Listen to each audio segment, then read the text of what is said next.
નમસ્કાર દર્શક મિત્રો, મહાતેજ સેવન ન્યૂઝમાં આપનું હાર્દિક સ્વાગત છે. હું લખન કોટડિયા. એક નજર નાખીએ આજના મુખ્ય સમાચાર પર. બોટાદ જિલ્લાના માસ્ટર કોમ્પ્યુટર ક્લાસીસના હેડ મયુરભાઈ એસ જમોડ MSc આઈટીમાં ગોલ્ડ મેડલ મેળવ્યો.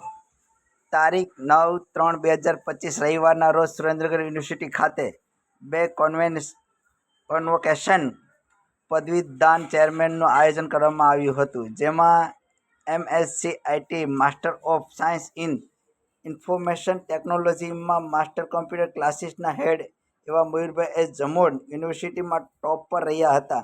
એમને ગોલ્ડ મેડલ અને સન્માનપત્ર આપી સન્માન કરવામાં આવ્યું હતું. મહાતેજ સેવન ન્યૂઝ.